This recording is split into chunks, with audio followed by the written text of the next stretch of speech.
Although this New York Rangers team ended up getting a nice 4-0 victory against the Detroit Red Wings Saturday night, we have definitely seen some of the same issues and problems from recent seasons as well, once again in this one. So in today's video, we're going to really kind of dive into how this team has played so far and really take a look at some numbers here, some stats, but also just kind of my thoughts on how this team has played, because we have seen so many issues and problems that we've seen in the past, once again this season here. So we're going to kind of dive into that, break some of that down in today's video. So let's get right into it here and really kind of talk about it, because I think this Rangers team is obviously still doing a fine job. I mean, they're still winning games. They're still one of the top teams in the entire NHL. I mean, they're not right at the top right now, obviously, but they are, one of the top teams in the entire NHL, at least for points right now, you could say. And they're playing some decent hockey. They're not playing some elite hockey. They're not playing at their top kind of caliber, I think, but they're still playing fine and they're still getting wins, which is important. But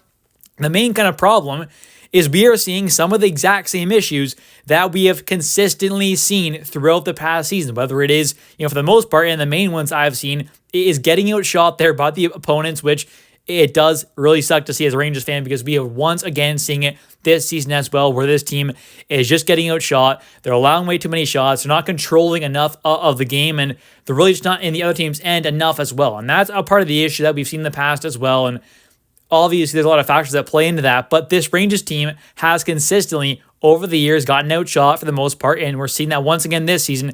And obviously, with being outshot and with not having a ton of offensive zone time for the most part, I mean, obviously, some games the Rangers dominate, but when they don't, and the other team's getting a bunch of shots on them, obviously, you're having to rely on your goaltenders, which we are seeing happen once again. We saw this with Henrik Lundqvist for a long, long while there. We saw with Igor. We're seeing it with Quick, obviously, as well, and obviously both of them have been playing in this year and last year together, but you get my point there. This Rangers team is allowing a ton of shots, and they just are relying on their goaltenders way too much there. They need to control more of the game there, and this team is just not really getting that done there. The 5-on-5 play has also been an issue, so let's really take a look at some stats here that kind of back up my points here and really kind of dive into these as well right now. So starting off here with the shots for and against in October and November. And this is kind of why I want to take a look at this, because the Rangers did get off to a pretty decent start there, but so far in November, over the last, 4 games, this team has not looked as good as we've seen, obviously, at the start of the season. So in, obviously, October, so far in the 9 games there, this Rangers team went 6-2-1, 13 points there in 9 games played. That's not terrible. They ended up having a total of 31.78 shots for per game, and then shots against per game was the exact same at a 31.78. So not too bad. They're obviously allowing as many shots as they're getting pretty much in the month of October in those 9 games played with a 6-2-1 record. That's not too bad. But then you take a look here in November with a 3-1 record, so still, not a bad record there. 6 points out of a total 8 possible in the month of November. That's not terrible, but you take a look at the shots for and against per game, that's where things really kind of change there. So far, they have 27 shots for per game there and 34.25 against. I'm not saying this is the end-all, be-all stat by any means. There's so many stats and factors and kind of the eye test as well that go into truly kind of take a look at how a team's playing, but these are some of the exact same issues that we have seen in the past there, and a big reason kind of why, obviously, some of these numbers are like that in October is because of how good this team got off to the start was. The start was phenomenal, but they started to cool off a bit, and obviously so far in November, things definitely show the Rangers have been getting outshot by, about 7.25 shots per game, which is quite a bit. I mean, that is a lot there. Over 7 shots per game. The other team is getting more than the Rangers so far in the month of November. That is not great and not ideal at all. They also have a +3 goal differential in 4 games played in November compared to a +16 in 9 games played in October. So obviously, quite a few more games played in October, but still, that says something there as well. So I think in general, the shots for and against per game, it's been an issue for a while, and we are definitely seeing that issue once again this season, which really is a bit unfortunate. So now taking a look at where the Rangers rank in the entire NHL, shots for wise and shots against.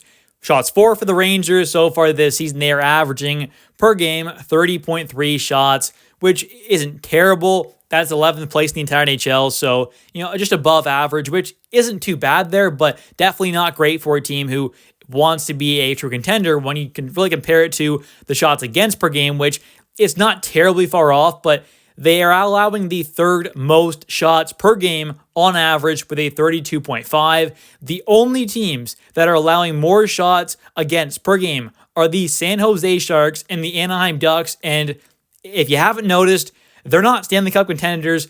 They're not even really playoff contenders. They don't really have much of a chance to even make the playoffs or really compete for the playoffs.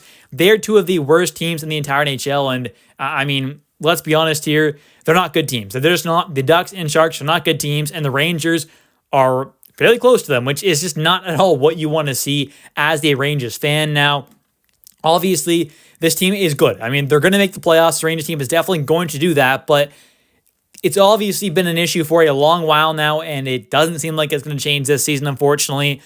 Now taking a look at goals for and against per game and where the Rangers rank in the entire NHL. For goals for, they're 3.77 goals for per game, which is 6th place in the entire NHL. Not bad at all. And goals against per game, this is where the Rangers have been amazing so far, and that is a 2.31 goals against per game, which puts them in 2nd place, only behind the Winnipeg Jets, who have gotten off to a historical start with Connor Hellebuyck in net there between the pipes. He's obviously been phenomenal for them.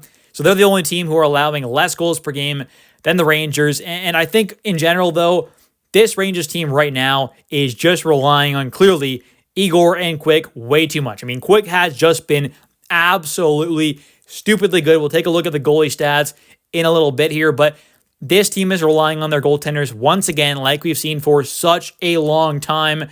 Really, as a Rangers fan, I'm 21 years old. My entire life that I can really remember watching the Rangers team here, for the most part, on average, they've just been relying on their goaltender way too much. I mean, Henrik Lundqvist is obviously an elite goaltender, but the Rangers relied on him way too much to really try and go on those long playoff runs. We're seeing that once again with the guy like Igor and obviously Quick in net there. So this has not been an issue that's just kind of arisen in the last, let's say 1 or 2 seasons. This has been a long while now where this team has just relied on their goaltender way too much, and it has clearly not worked. So hopefully things eventually change, but as of right now, things aren't really looking like it's going to. And I mean, the goals against per game stat, it definitely is not a complete reflection on the defense. I would say it's definitely more of a reflection on how good the 2 goaltenders have been for the Rangers, especially Jonathan Quick. Although he's only played 4 games there, in those 4 games, he has been absolutely lights out.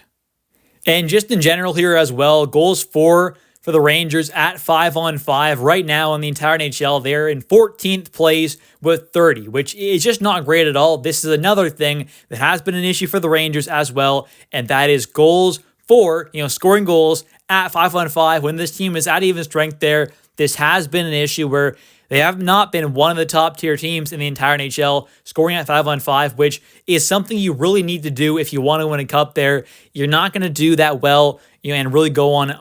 Obviously, we've seen this team go on good runs here in the last couple of seasons, but it's been because of our goaltender, Igor Shesterkin. Let's be honest here. It has not been because we're scoring a ton of goals at 5-on-5. It's because of our goaltender, and this is one of the things that the Rangers have to work on, is getting more offensive zone time, allowing less shots, maybe getting a few more shots here and there. And obviously it doesn't matter if you're just, getting like these super low danger kind of scoring chances, but it's about getting more shots on net there, allowing less, getting more offensive zone time, and just trying to score more at 5-on-5. I mean, obviously they're trying to do it, but this has been a serious issue for a while, and it needs to change.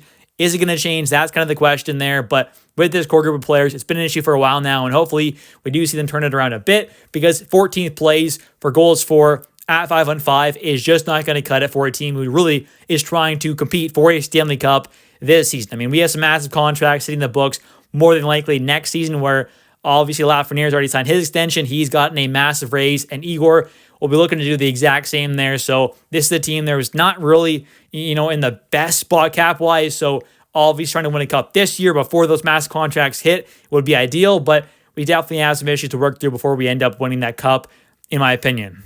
And the last stats that I wanted to take a look at here is involving the 2 New York Rangers goaltenders who have been absolutely phenomenal. I mean, these 2 goalies have just been unreal. You take a look at what Igor Shesterkin has done, and I mean, yes, he obviously didn't have his best game against the Sabres there, but still, including that game, he still has some absolutely phenomenal numbers. Igor Shesterkin is still in second place among all goaltenders in the NHL with a 7.2 goals saved above expected, which I think is one of the better stats to take a look at involving, just how good a goaltender has been. So Igor has definitely still been an absolutely phenomenal goaltender, although he did have a big blunder there, you could say, against Sabres. He's still been great this season, even counting that poor performance in that one. So he's been great still. You take a look at his save percentage as well. It's a 920, which puts him tied for 10th among all goalies in the entire NHL. He's had a really good season so far. And although, like I said, the bad game against Buffalo, his numbers have still been great, which is exactly what you want to see. Now taking a look, though, at Jonathan Quick, who has also been great, but he has been even better. He's been better than great, you could say. He has been elite. In his small sample size so far, only 4 games played, he currently leads the entire NHL among all goaltenders who even played one game, whether they played 50 seconds, a minute, 5 hours, 10 hours, whatever it is. Doesn't matter how long they played. Any goaltender who's played a game in the NHL so far this season is counting towards these stats here, and Jonathan Quick is in first place for goals against average and save percentage as well. He has just been absolutely insane to begin this season. He has just been unreal, and I am so happy to see that. He is such a great goaltender. So far this season, he has a 1.17 goals against average. He's got a 964 save percentage. He's also got 1 shutout. I mean, he has just been absolutely unreal. He's allowed 4 goals. He got 4 goals against in 4 games played there, 3 starts. I mean, he has just been absolutely stellar, and this is exactly what you want to see at your backup goaltender. I mean, having a backup like this is just great to see, and when Igor does go through his slumps there, and obviously most goaltenders throughout the season will have their slumps, and where they're not playing great, a guy like Jonathan Quick there can play a decent amount because he's obviously been a guy around for a very long time. And although he's getting up there in age, he's still proven to be a, knock on wood and try not to jinx it, obviously, healthy goaltender. And this is a guy who's just been really great for this team. And he can be a guy who, if Igor's having his slumps like we saw last season, he can come in here, hold down the fort, definitely hold his own and more than his own at moments as well. I mean, what he's done this season has just been truly remarkable for a guy of his age. No offense to him, obviously, but he is getting up there in age for a goaltender and a professional athlete, really. And this is a guy who continues to perform at an elite, top-tier level, and this is exactly what you want to see. So I think in general, like I said, I mean, this team has the same issues that we've seen for a while now. It is frustrating as a Rangers fan, but hopefully, at the end of the day, Chris Drury can make some moves here, get this team to really kind of be at their peak there, performance-wise, and truly help them win a Stanley Cup, hopefully, this season. But anyways, I want to thank you all so much for watching. If you have enjoyed this video, definitely hit that like and subscribe button for a ton more New York Rangers content. If you are a New York Rangers fan, this is the place to be. Hit that like and subscribe button. It helps with the channel a ton. I would really, really appreciate it. And I also want to thank all of you so much for helping me get to over 2,700 subscribers.